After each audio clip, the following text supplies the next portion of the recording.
pessoal, eu sou a Rafaela Guimarães, fundadora do podcast Marketing e Negócios, pela primeira vez presencialmente aqui em São Paulo, aqui no Cubo, em parceria com a Monkin. E hoje, para esse episódio, é um episódio diferente, porque eu trouxe uma temática que é voltada mais à inteligência emocional. Eu tô aqui com uma pessoa super especial para mim, que é a Ana Cláudia. Ela é psicóloga, neurocientista, atende nada mais, nada menos do que Meta, TikTok, Netflix. Além disso, ela bombou no TikTok, Pois é. né? Então, assim, ela é mais conhecida como a velha da Porsche. Depois a gente vai contar um pouco sobre isso. Super minha amiga, terapeuta também, nas horas vagas. Tô muito feliz por você estar aqui hoje no Marketing Negócios. Acho que é uma temática super importante, porque não adianta a gente falar sobre estratégias de marketing, estratégias de como colocar em prática, digital, enfim, e a gente não tá bem para colocar essas estratégias em prática, né? A gente precisa estar bem, a gente precisa ter uma inteligência emocional e saber lidar com os desafios da vida para a gente construir ali a nossa carreira, construir ali as nossas empresas. Então, eu quis trazer essa temática. Ana Cláudia, seja bem-vinda. Eu queria que você, primeiro, contextualizasse um pouco a sua história pra gente, que é uma história super inspiradora, que eu te admiro demais por essa jornada. Então, conte aí pra gente. Seja bem-vinda. Muito obrigado, né? Obrigado pelo convite. Realmente fiquei famosa pelas razões erradas. Né? O mais interessante para mim é que o fato de eu brincar com isso, né, que eu fui famosa pela razão errada, Que por conta da velha da Porsche, por até dar conta da uma velha, contextualizar. exato, por conta da velha da Porsche, é porque para mim fica muito claro que é uma isca para as pessoas se interessarem pelo que de fato eu tenho para entregar. E óbvio, né, a minha história, ela tem algumas fases, né? Então a primeira situação que eu passei foi com 16 anos, eu tento me matar. E aí eu descubro, óbvio que, né, não morri, acho que vocês estão percebendo. Estamos aqui. E aí me contaram, né, minha família me conta que eu tenho um problema hereditário, genético, na época ninguém sabia muito bem, mas que depois de um certo tempo, com testes e tal, viu que no DNA a gente tinha uma falha e era depressão com ideação suicida. E por que que tudo isso foi até vasculhado? Porque a minha avó se matou, minha bisavó se matou, minha tataravó se matou e a minha tia, irmã da minha mãe, se matou. Então, por conta disso, o que eles ficaram assustados é que eu estava muito cedo fazendo isso. Então, foi isso que chamou a atenção e foi isso que foi fazer a pesquisa e tal, e deu o que deu. Na ocasião, com 16 anos, a gente, né, não sabia muito bem o que é da vida. Então, naquele momento, como eu queria morrer, e eu percebi que morrer na minha família era uma coisa que todo mundo fazia, eu falei, então eu vou ser inovadora, eu vou ficar viva. E foi o que eu fiz. Mas não era só ficar viva, porque nesta ocasião, a minha família achou que eu estava fora do peso. Eu não lembro de verdade, mas provavelmente. E eles me colocaram num negócio de regime lá, que tinha várias coisas, dentre elas 4 sessões com uma psicóloga. Que eu mal cheguei nela e já falei, olha, eu preciso ficar viva. Como é que a gente resolve isso? E ela não tinha, assim, uma resposta, como outras coisas que eu perguntei, também não tinha resposta. Só que como eu tinha decidido que eu ia ficar viva e como eu sou uma pessoa que, às vezes, a minha motivação é sacanear o outro, é péssimo falar isso, com 16 anos. Eu resolvi procurar sozinha a resposta. E eu morava na rua da PUC, fui na faculdade, procurava nos livros, acreditando que achava, só que assim, onde eu procurei? Em várias coisas, neurobiologia, neurociência, física quântica, teoria das cordas. A minha procura era por resposta. E eu imaginava que aquilo podia ser a resposta de uma dúvida que eu tinha. Eu xerocava, não sei se vocês conhecem xerox, que agora Depende mas do público, tem um pouco. exato, exato. Eu xerocava e levava para ela, e foi assim que eu fiquei 20 anos com ela. Então, eu digo que hoje o meu diferencial tá no que eu apliquei na minha vida para sobreviver à minha família. Então, isso faz toda a diferença. Então, é o que eu falo para as pessoas. E isso me capacitou exatamente de passar por outros problemas da minha vida, que foi o que aconteceu quando meu marido teve um estouro de uma artéria cerebral, que é um AVC, mas no caso dele era uma MAV, uma má formação congênita, estourou com 46 anos. E até então a gente tinha uma condição de vida média, classe média. E eu tive que vender tudo, quase tudo, perdi muito dinheiro, tive que morar com a minha mãe, e teve uma série de coisas. E neste momento eu entendi que tudo que eu tinha aprendido eu ia aplicar em tempo real. E foi isso que eu consegui reverter tudo, tal. Então assim, o meu sucesso está muito na base do que eu apliquei na minha própria vida. É por isso, acho que eu falei muito, né? Não, e hoje, ó, como que você resume onde você está hoje, passando por toda essa jornada? Hoje Conta eu um tô pouco. surfando. Assim, eu uso muito, eu dou muita risada, né, gente? Eu brinco muito porque o bom humor é o melhor recurso do ser humano. Tudo que eu faço, tudo que eu aplico, tá na ciência, tem artigos, tudo é provado, tudo tem nome, tudo tem conceito e significado. Então, eu brinco, eu falo que eu tenho o manual da. É um palavrão. Pode Eu tenho falar. o manual da porra toda.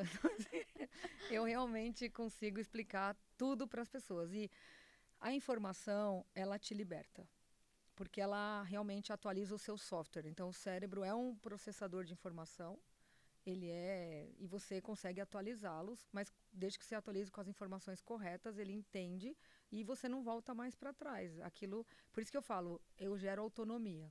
Eu não gero dependência para quem eu atendo, eu gero autonomia, porque eu vou explicando as coisas e o cérebro pega a informação que ele entende a lógica e faz sentido e vai dando upgrade no sistema. E aí não tem para ninguém, né? Então por isso que e eu sou a louca do resultado. E aí eu brinco, né? Eu falo que o resultado. Qual é o resultado que eu adoro? É o resultado de quem senta na minha frente. E eu atendo. Então o resultado do outro é o meu resultado. Então eu vou fazer o que for preciso para ter resultado. Perfeito, perfeito. E assim, eu tenho tantas temáticas pra gente trazer pra essa conversa. E eu vou começar com a que todo mundo fala hoje, que é a questão da ansiedade, que é a questão do burnout, que são coisas diferentes. Mas eu acho que você traz uma visão diferente, uma visão científica a respeito disso, e que eu acho que eu queria trazer para essa conversa. A gente está num mundo cada vez mais VUCA, né? Volátil, incerto, acelerado, de certa forma. E tem muita incerteza acontecendo e os profissionais estão com muita ansiedade. A ansiedade é algo muito comum no dia a dia de trabalho. Como que você avalia hoje o momento que a gente está vivendo e o que os profissionais precisam visualizar, sabe, na sua rotina, na sua inteligência emocional como um todo? A gente realmente hoje tem muito estímulo o tempo inteiro e é tudo muito adrenado, né? A ansiedade, ela é vital. E é isso que as pessoas precisam entender, né? O problema de tudo é o transtorno. O que é o transtorno? É o transbordo de algo. O que transborda, transtorna. Então, a ansiedade, ela é ansiar por algo. Então, eu preciso ansiar por algo para sair da cama de manhã.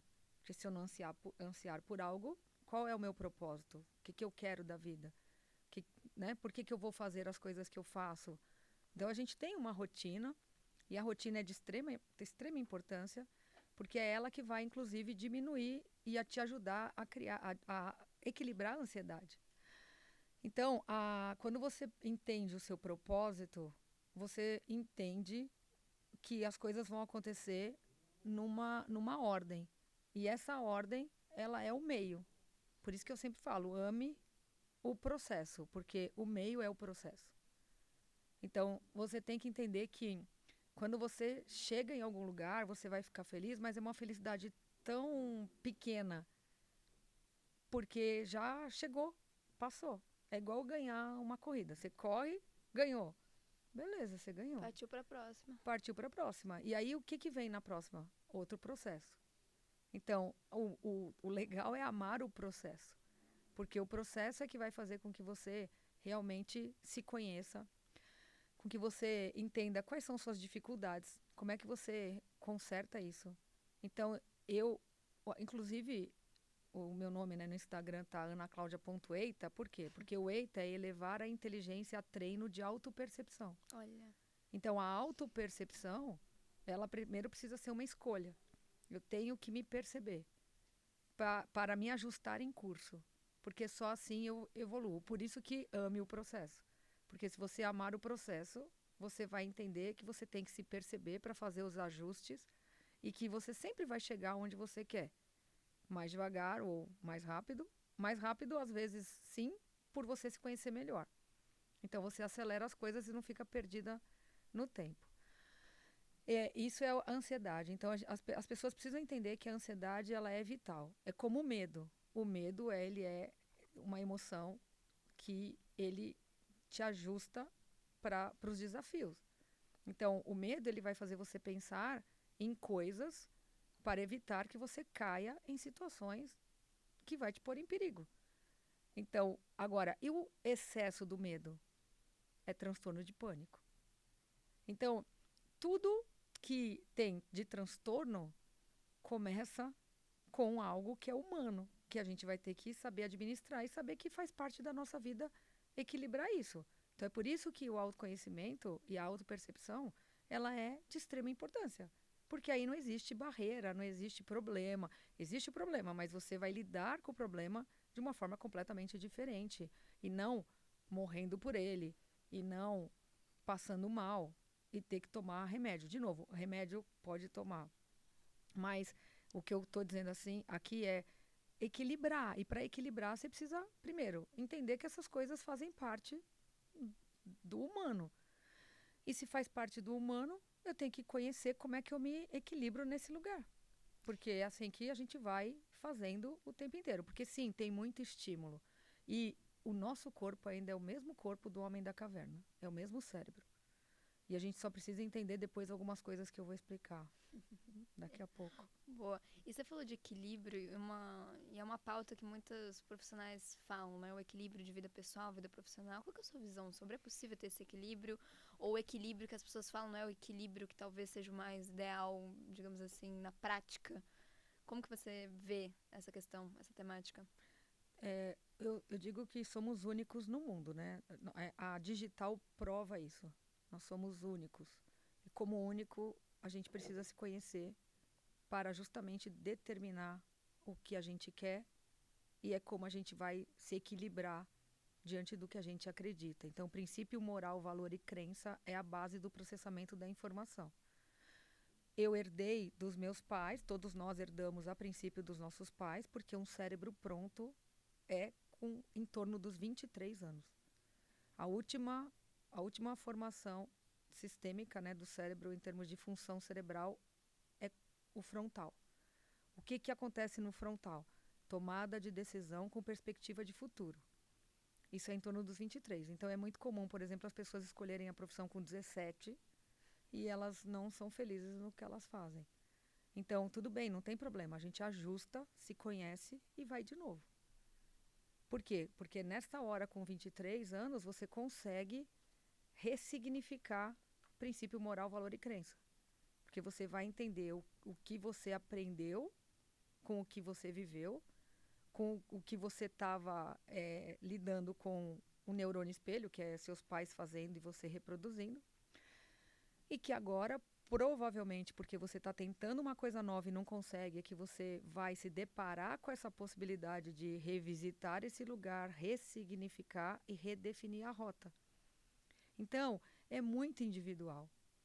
A gente pode olhar a estrada do coleguinha, ou aonde ele chegou. E eu tenho que entender que eu posso olhar como uma possibilidade de fazer também, se acaso entrar dentro do que eu espero ou de onde eu quero chegar. Porque tudo tem, né? Tudo tem caminho. Sim. E já está aí, tem aí, é só a gente olhar. Só que eu não posso interpretar de maneira errada, porque se eu olhar para o coleguinha e ver que ele chegou em algum lugar e aquilo me chocar e eu de alguma maneira falar, nossa, não vou conseguir, eu não vou conseguir mesmo. Ou eu ficar com raiva. Então, por exemplo, quando eu brinco e falo da Porsche, eu tenho um exemplo claro sobre isso. Um dos vídeos que viralizou, se você for olhar os comentários, tem muita gente impedindo de conhecer como que eu consegui isso. Porque a pessoa fala, é herdeira, e nem olha a história. Ou ela fala, também conseguiu fácil, porque é rica.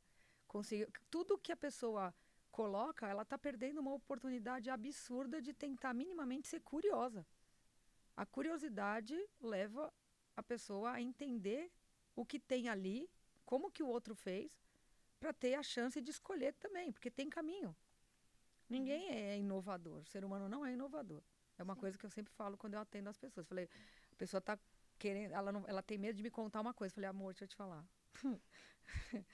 Você não é inovador. Eu já vi, eu trabalhei nos piores lugares, na Delegacia da Mulher, no Fórum Criminal, na penitenciária. Eu fui justamente buscar o pior da humanidade para justamente parametrizar e entender o ser humano. Sim. Qual é o limite do ser humano, né? Porque às vezes a gente se assusta, mas... É. E você falou ali da Porsche, até contextualizando, né?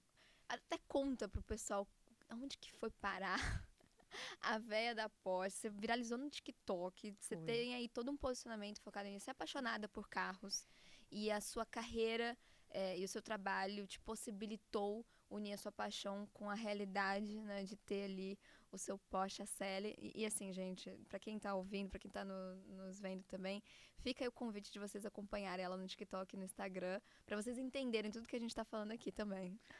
É que assim, eu sempre falo para as pessoas, eu brinco e digo o seguinte: se nada na minha vida tivesse dado certo e eu comecei com uma profissão super, vamos imaginar, né? Então eu vou fazer faxina. Eu ia fazer a mesma coisa que eu fiz com qualquer coisa que aparecesse na minha vida. Como? Eu ia ser a melhor no que eu fosse fazer. Então, por exemplo, eu vou fazer faxina, eu não sei fazer faxina, mas eu vou aprender, eu vou testar, eu vou ver se dá certo. E a hora que der certo, eu vou ser a melhor faxineira. Eu não vou ter horário nem dia, porque uma pessoa que eu vou limpar a casa dela e a casa dela vai ficar maravilhosa. E eu vou fazer a mais, eu não só vou limpar, capaz de eu deixar um bolo pronto, porque eu sou dessa. Então eu vou fazer uma experiência para minha cliente, não importa quem, que seria melhor, que isso ia fazer com que ela me indicasse. Mas a premissa não é ela me indicar, é eu realmente ter um acordo comigo mesmo, que se eu for fazer algo, que eu faça muito bem feito. Porque eu preciso ter orgulho de mim. Eu preciso, e eu tenho condição para isso. Então, eu só cheguei aonde eu cheguei porque eu realmente faço muito bem feito o que eu faço, porque eu apliquei em mim. E se eu apliquei em mim e dá certo, é só replicar. E é isso que para mim faz muito sentido. Então, tem pessoas, inclusive nessa história da Porsche, que falam assim: ah, ela vende curso. Não, não ganhei dinheiro vendendo curso. Mas posso vender. Porque a verdade é que a Sim. questão não é essa. A Uhum. questão é, funciona. E uma das coisas que eu até brincava, as pessoas falavam: Ana, você devia fazer um curso para vender. E eu dizia para elas assim, beleza, eu até faço, não tem problema. Mas que fique claro que o meu dinheiro veio da, da minha autorregulação, da minha competência, de como eu apliquei na minha vida e funcionou, e eu só entrego para o outro que funciona. Perfeito. E esses pontos que você comentou, que você aplicou na sua vida, queria que você compartilhasse algumas coisas que fizeram, né, você construir essa jornada e com certeza vai contribuir para nós profissionais que estamos aí nas nossas jornadas, seja com os nossos próprios negócios, seja com uma carreira executiva como um todo. Por isso que eu falo muito do autoconhecimento, porque você precisa se conhecer. O ambiente não pode alterar e mudar a sua relação com você mesmo. Então a gente vai se deparar com coisas, e uma coisa que eu falo, né, falo muito, então o que está na sua frente tá no seu endereço. Então o que acontece na sua vida está no seu endereço, veio para você. Você pode fazer o que você quiser com isso. Você pode olhar e não querer. Você pode olhar e falar oportunidade de enfrentamento. Quero me conhecer nesse lugar. Você pode, e tem coisas que a gente pode escolher, mas no caso do meu marido, eu não pude escolher. Ele estourou a cabeça, né? Estourou a artéria. Ele ficou 2 anos no hospital. Isso não era uma escolha. Eu tinha que sobreviver àquilo. Mas poderia não, porque lembra da minha genética? Eu poderia muito bem ficar mal, ficar arrasada e todo mundo ia achar super normal. Puxa, olha a história dela, né? Que triste e tal. Só que eu não queria, até em relação aos meus filhos, eu queria aproveitar e mostrar para eles em tempo real como é que a gente sobrevive no caos. E foi isso que eu fui fazendo. Eu fui mudando a minha relação em tempo real com as coisas. Então, eu primeiro, tem uma coisa básica que todo mundo deveria entender. O que é felicidade para o cérebro? Felicidade para o cérebro não é trabalho, não é dinheiro, não é conquista, tem nada a ver. Felicidade para o cérebro é beber água, comer, fazer xixi e fazer cocô. Sexo também, mas com moderação, por favor, porque senão vira transtorno de obsessivo compulsivo. Mas ele te dá, existe uma circuitaria de recompensa, uma função cerebral que chama circuitaria de recompensa, que ela te recompensa a cada coisa que você faz que ele não consegue produzir sozinho. E tá fora, então você precisa. Então ele vai te dar estímulo fome, porque ele tá percebendo que tá já faltando glicose. Então você tem um estímulo fome. Tô reduzindo aqui, né, gente? Assim, não vou falar o negócio científico, nós vamos ficar 4 horas aqui. Então vamos falar no popular. Você vai ter o estímulo fome.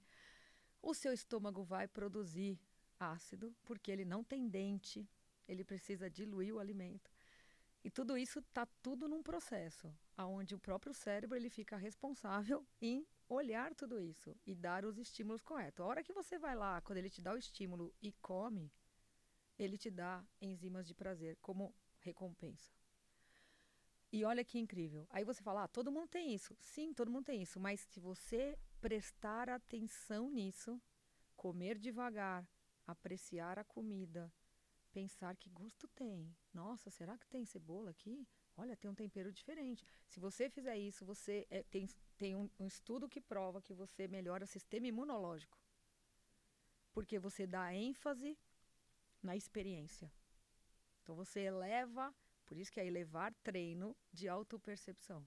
Você eleva a sua percepção e melhora o sistema imunológico. Um bagulho é incrível. Isso funciona também pra gente perceber os nossos sentimentos, o que a gente está sentindo como um todo? Tudo, mas o que eu, assim, só para deixar claro, a premissa, por que eu falei da felicidade? Porque eu tinha que ter felicidade para aguentar o tranco que eu estava vivendo. Então, eu fiz isso para dar conta. Então, eu era feliz no caos. Quando eu bebia água, eu colocava a água na boca, sentia ela descer, falava, nossa, vida. Toda essa experiência é que conseguiu me dar suporte para enfrentar o problema, porque o problema está fora. Agora, tem pessoas que olham o problema fora e tentam pagar com a própria vida para ver se o problema some.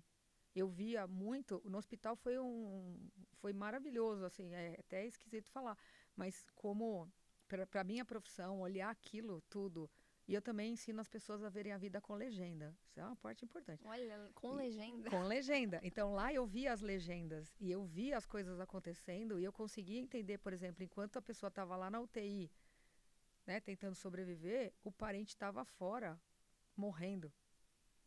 Como se isso fosse salvar. Então eu via as pessoas pagando com a própria vida. Inclusive, isso tá até embasado num teórico muito interessante que chama Viktor Frankl, que escreveu Em Busca do Sentido.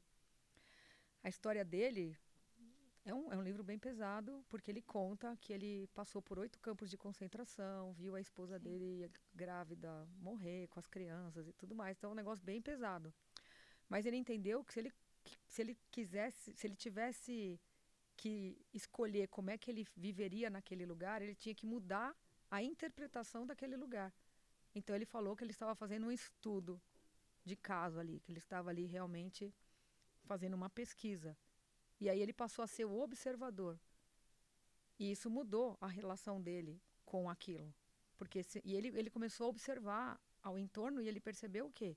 Que as pessoas só de estarem naquele ambiente com as ameaças que aquilo mostrava, né, que podia ser, porque era na época de Hitler e tudo mais, as pessoas infartavam, tinha queda de cabelo, passava mal toda hora e acabava morrendo não pelo que de fato ali estava acontecendo, mas pela interpretação. Então, olha a importância disso. Então, eu já dei 2 dicas aqui. Primeiro, a felicidade está no agora, para o cérebro. Todo o resto é criação do homem. Trabalho é criação do homem, porque antes era escambo, né? Hoje, não é? Eu plantava tomate, você banana e a gente trocava. Sim. Mas agora não, a gente troca expertise, hora, por dinheiro. Então, isso é criação. Você vê que de tempos em tempos muda. Mas felicidade para o cérebro ainda continua sendo a mesma felicidade. É a mesma forma que ele vai te dar felicidade, sensação de prazer tá na base. E é simples assim. Então, se cada vez que... E quantas pessoas, né, hoje não comem assistindo série, ou vão no banheiro, levam o celular. Trabalha junto com o almoço e vai. Falham numa coisa básica, que é, tô com Sim, vontade de fazer xixi seguro, não vou fazer xixi, porque não tenho tempo. Uma hora o seu corpo a vai conta te chega. obrigar a ter tempo, porque ele vai te dar dificuldade, ele vai te dar doença. Uhum, E aí você vai começar a fazer uma reflexão do que é importante. O que é mais importante na nossa vida? É manter a vida. sim. Ana, você trouxe esses pontos e, bom, você vem atendendo muito profissionais da área corporativa, né, de grandes empresas, enfim. Como que você avalia o momento que a gente está vivendo hoje, assim, os desafios desses profissionais e os erros que bons profissionais estão cometendo nessa sua jornada, seja como liderança, seja como empreendedorismo também? Quais são alguns erros que você está vendo e falando, não, gente, a gente precisa ir para esse caminho, até para, enfim, educar aqui a nossa audiência. Existe um negócio que chama projeção. E projeção sempre vem da nossa falha, ou da nossa necessidade, ou do que eu não tenho. Então é muito comum as pessoas, e apesar da gente estar aqui falando de liderança e a gente está falando de empreendedorismo e tudo mais, existe uma coisa que, de novo, tudo isso é criação do homem. Mas a gente tem que falar de pessoas. Porque a projeção, às vezes, ela é exatamente o que eu projeto no outro, que o outro tem e eu não, e eu agrido o outro. É como se o outro espelhasse a minha dificuldade. Eu vejo vários líderes cometendo esse erro, aonde ele olha a falha dele no outro e como ele está numa posição de liderança, ele tende a catar uma pedra e estourar esse espelho que está espelhando a ineficiência dele. Uhum. Então, conhecer os termos técnicos é libertador. Porque você consegue perceber. E quando eu atendo a pessoa, eu conto isso para ela. E a hora que eu conto isso para ela, ela se reconhece nesse lugar. Por isso que eu falo que é gerar autonomia. Porque a hora que ela tem o nome certo para a coisa, ela não vai mais fazer isso. Ela vai conseguir se discriminar. E se discriminar é o que resolve. Porque o que é discriminar? Eu me tiro da cena porque eu entendo que é meu e fico vendo o outro. Então eu consigo me separar do outro, eu não me misturo no outro. E o que a gente vê é que às vezes as lideranças elas são todas bagunçadas nesse lugar porque existe essa projeção. Ou existe a empatia, mas a empatia sem a pergunta. Eu não posso fazer para o outro algo que eu acho que é bom para ele sem perguntar se ele quer. E às vezes, e aí a pessoa faz e vai lá e fala, olha, você viu o que eu fiz por você? E a pessoa, puxa, mas eu não queria. Aí a pessoa fica muito brava. Ou não é isso que eu valorizo. Ou não é isso que eu valorizo. Então, assim, pergunta é o que falta na liderança. É perguntar mesmo. É ter lá com a conversa e falar, olha, eu tô pensando para sua carreira isso e isso. O que que você acha? Ah, bacana. Não, mas pode falar, honestamente. Tem alguma coisa que você mudaria? Ah, tem. Ah, isso aqui. Ah, interessante. Por quê? Ah, porque eu sou muito melhor nesse lugar. Sim. Olha. Então basicamente fazer pergunta. Uhum. E não achar, não pode se projetar no outro. Indo na linha do empreendedorismo também, né? Eu vou construir um produto, vou construir uma empresa, um negócio, eu preciso perguntar pro meu cliente, eu preciso entendê-lo de fato. E é muito louco, né? Porque às vezes a gente acha que, quando a gente fala da dor, né? Uhum. Normalmente a dor é nossa primeiro, né? A gente vai inventar alguma coisa porque a gente teve uma dor naquele lugar, né? É. Eu tenho até um caso que eu conto de uma experiência minha, que meu filho era pequeno e eu morava em Santo André, porque meu marido foi transferido para lá. E eu lembro que eu levava ele tinha 4 aninhos, eu levava ele na escola e eu tinha que buscá-lo e tinha uma fila, tinha um lugar lá que fazia uma fila para pegar as crianças, né? E a gente meio que chegava antes, né, para entrar na fila. E você ficava lá uns 10, 15 minutos. E toda vez que eu estava ali, tinha uma mulher que passava e ela passava com uma pessoa, com uma criança que devia ter uns 12 anos no colo com um capacete. E aquilo me roubava a atenção, sabe? Me chamava a atenção. Uma vez, duas, três, falei, não, eu vou ver o que é isso.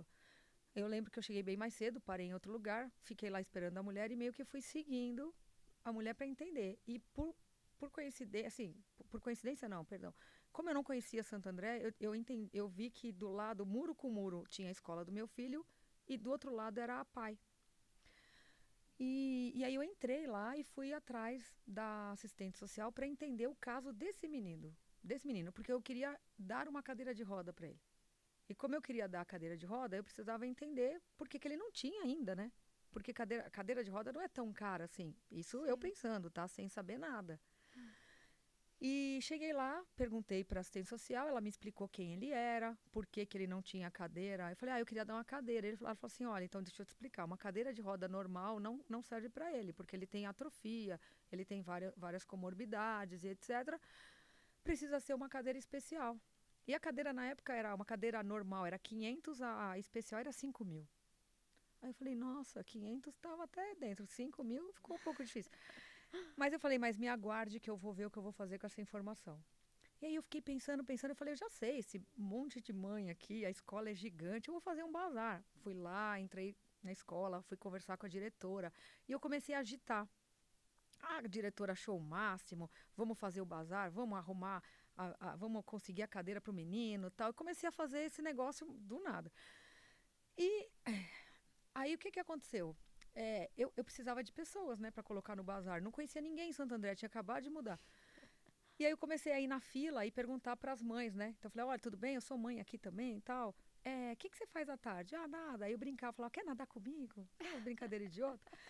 Mas que eu acabei juntando uma mãe. Bom, resumindo, eu consegui juntar mães, mostrei o que eu queria, cada uma fez uma coisa. Eu até aprendi a fazer bijuteria, porque eu falei, vou vender bijuteria desse negócio aí. Resumindo, deu tão certo que a gente levantou muito mais dinheiro do que só 5 mil reais e aí começou a fazer uma fila.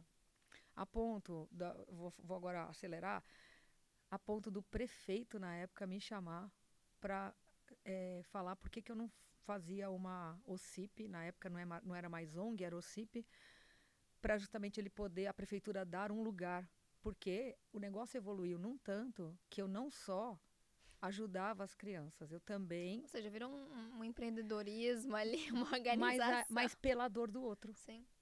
Então e não era a minha dor. Certa. Tanto que a diretora da escola me fazia falar, né, para as mães novas que entravam nos boas-vindas lá. E eu dizia, uma moça perguntou para mim assim, puxa, você tem um filho então com um problema? Eu falei, não, mas é por isso mesmo, quem tem não tem tempo de fazer por ela. Então, isso mudou completamente a minha perspectiva. E a PAI em Santo André, só para concluir, lá não se tem a ACD, que nem tem aqui em São Paulo. Então, a PAI, ela abrange não só o Down, mas todas as outras problemáticas que tem de doenças que a ACD deveria cuidar, no caso, só que em São Paulo, mas não tem, então ela abrange. Então, eu assim, aprendi muito ali, muito. Foi uma boa experiência. Muito, mas é só para entender que às vezes a gente também não consegue olhar a real dor do outro. Sim. Não que a gente não possa usar o nosso exemplo, pode também, mas eu também tenho que me discriminar para entender a dor do outro. Sim. Real, né? E fazer pesquisa e validar, né? Não, perfeito. E Ana, tem duas temáticas que eu quero trazer aqui para nossa conversa, que uma, eu acho que é algo que a gente vem falando muito na mídia e próprias empreendedoras e empreendedores vêm falando muito sobre, que é a síndrome da impostora, ou síndrome do impostor. Vou até beber água, gente. Bebe até uma aguinha certinha aí. Vou ser feliz primeiro, só um minuto. É um tema polêmico, digamos assim. Por isso que eu resolvi ser feliz. E depois eu quero falar de criatividade também, que é um tema legal que a gente pode trazer aqui também, até para finalizar aqui a nossa conversa. Então, falando de síndrome do impostor, a gente fala muito sobre, tem dados que falam, poxa, as mulheres têm mais a síndrome da impostora do que os homens. E eu lembro que num desabafo com você, eu falei, não, Ana, eu tenho a síndrome da impostora. Aí você me parou assim e falou assim, não, pera. Você não tem nada, esse negócio aí não é assim que tá todo mundo falando. Então, eu queria que você contasse para a audiência qual que é a sua percepção sobre, e estudos, né, sobre essa síndrome do impostor, que todo mundo fala que gerou mais medo do que realmente conhecimento sobre isso, né? Tá, então vamos começar assim dizendo que eu já tô acostumada com haters, tá, gente? Então quem for me odiar já entra na fila. Então é assim, ó, quando a gente fala em síndrome, a gente tem que tomar cuidado, porque síndrome são sintomas e sinais de algo que não muda. Então eu não posso, já estamos com o conceito errado. Eu não posso falar síndrome, já está errado. Impostor também está errado, é uma farsa, né?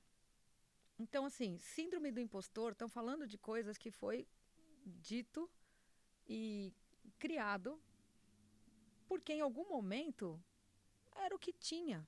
Só que tem dados científicos agora que provam que não é assim. Porque na hora que eu olho para a síndrome do impostor já com nome e sobrenome, e eu conto para alguém que acabou de entrar na empresa que é normal que você sente porque está dentro da síndrome do impostor, o que eu estou dizendo para o outro? Que sim, você tem um problema, tem nome e sobrenome, e é comum, o cérebro é econômico. Então, já que tem nome, a gente abraça a causa e fica.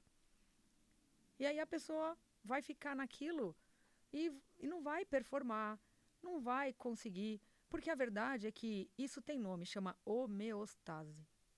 Homeostase vem da cibernética e ela foi usada na teoria sistêmica familiar. A homeostase é uma força que regula rotina. Ela é coadjuvante do cérebro quando você vai fazer alguma coisa nova. Quando você vai. E perceba, toda a síndrome do impostor que falam está sempre junto com o novo. É quem acabou de entrar na empresa, é quem mudou de área, é quem está fazendo alguma coisa nova. Então, veja, o que é a homeostase? É uma adaptação à rotina. Mas a homeostase, ela cria resistência ao novo. Como? Usando o nosso próprio pensamento contra a gente. Então, enquanto eu estou aqui na tomada de decisão, na minha mente pensando um monte de coisa, tá tudo certo. A homeostase não está nem aí para o meu pensamento. Mas quando eu decidir o que eu vou fazer e for me comportar, comportar é andar, me mexer, fazer coisas, vai ter risco. Porque eu decidi uma coisa nova que eu não tinha na minha rotina. Então ela vai criar resistência a isso para testar o quanto eu quero pôr isso na minha vida. Se eu sei o nome disso, eu enfrento na força do ódio e ponho e acabou e chega. A minha homeostase é de horas, por exemplo. Porque eu treinei isso. Então, eu tô lá, eu brigo com aquilo, tô sentindo coisa ruim, falo, tá, mas eu que decidi isso, eu quero, é meu desafio, e eu mudo a interpretação sobre aquilo. E a hora que eu mudo a interpretação sobre aquilo, a homeostase vira minha melhor amiga. Como ela vira minha melhor amiga? Agora eu já estou habituada naquele novo comportamento. E aí eu diminuo o quê? O tempo de sofrimento. Porque a gente pode falar coisa pior agora. A gente pode falar da síndrome do impostor, associando agora, seguindo com burnout. Total. O burnout, todo mundo fala dele também. Mas o burnout, gente, ele é um autoconvencimento de algo sem a gente perceber que a gente leva para esse lugar. Então, olha, veja, o cérebro trabalha como comando de voz. Lembra que eu falei do estômago? Então, tem o estímulo fome e o estômago responde produzindo ácido. A mente é onde a gente articula com todas as informações desde a barriga da nossa mãe, tudo que a gente ouviu falar, todo o filme que a gente viu, todas as amizades, todos os nossos chefes, tudo que a gente viu do mundo, está na mente. É onde a gente articula as informações, é onde a gente define o que a gente quer fazer. A hora que a gente define o que a gente quer fazer, o órgão responde ao comando da definição. Olha só que importante essa informação. Então, o burnout foi, sem a pessoa perceber, um autoconvencimento de vários comandos de vozes que foi dando para o cérebro. E o que o cérebro entendeu foi que esse negócio que essa pessoa fala, que esse trabalho rouba a minha vida. Ele entende o que é esse trabalho, porque você está nomeando, rouba vida. Ele entendeu. Depois você fala assim, nossa, eu não tenho tempo para nada por causa desse trabalho. Não tem tempo, não tem tempo. Esse chefe é muito chato. Ele é carrasco e perverso. Chefe, carrasco, perverso. Quer dizer, você vai dizendo pro seu cérebro que esse negócio que é ruim, ruim mesmo, muito, muito ruim, muito, muito, muito, muito, muito ruim, ele já entendeu que é ruim, mas você não sai de lá. Sim. Então, o que ele vai fazer? Ele vai te adoecer. Porque o cérebro, quando ele não acha recurso que você desenvolveu, ele usa a doença emocional como recurso. Porque ele não manda e-mail. Não manda WhatsApp. Não manda.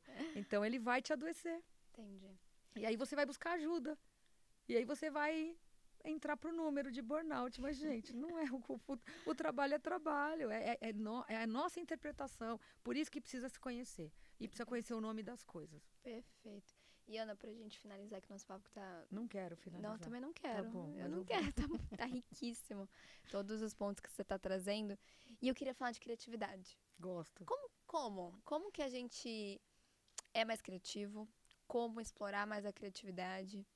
A sua percepção, a gente tá mais ou menos criativo hoje, porque tá surgindo inteligência artificial, tem vários prós e contras. Qual que é a tua percepção sobre a criatividade? A criatividade, ela tá dentro da cognição, que é aprendizado, né, interpretação das coisas, tudo, e ela tá dentro da inteligência. E a inteligência, que as pessoas às vezes confundem, né? A inteligência, elas acham que é só coeficiente, mas na verdade a inteligência, ela é uma habilidade de resolução de problema. Quanto mais problema eu resolvo, mais inteligente eu fico. Esta é a realidade.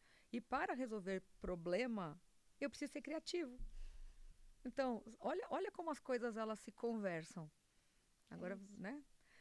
E por que tem que saber disso? Porque a criatividade, ela tá ali.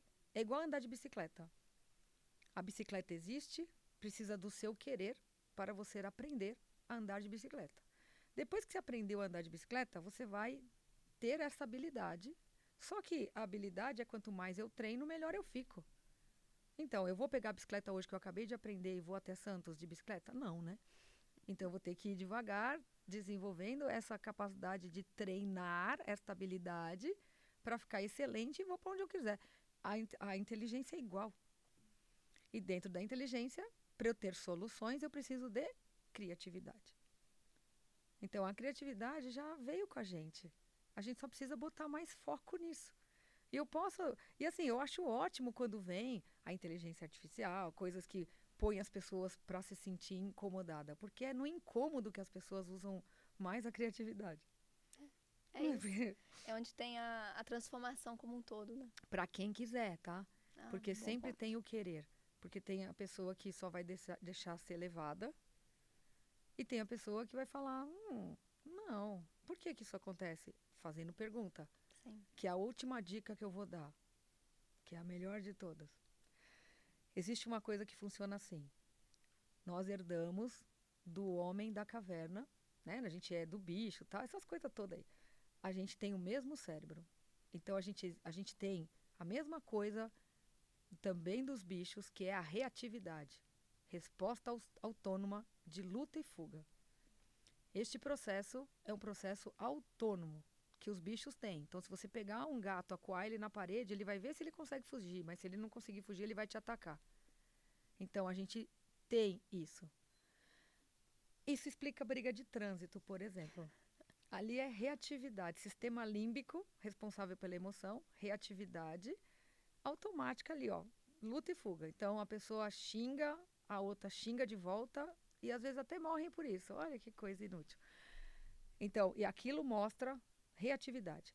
Como que a gente faz para usar a racionalidade neste lugar? Acredite, é só fazer pergunta. Porque a racionalidade na evolução do cérebro que a gente ganhou foi a capacidade de pensar sobre as coisas. Mas para pensar sobre as coisas, eu tenho que olhar e falar, nossa, Saber como fazer eu faço? pergunta. Exato, é pergunta. Perfeito. É perguntar. Aí você entra na racionalidade, que começa a te mostrar várias possibilidades de solução que vai usar a criatividade para resolver problema. A gente fala assim, não é lindo? Anotaram tudo? Anotaram? Eu falo de novo.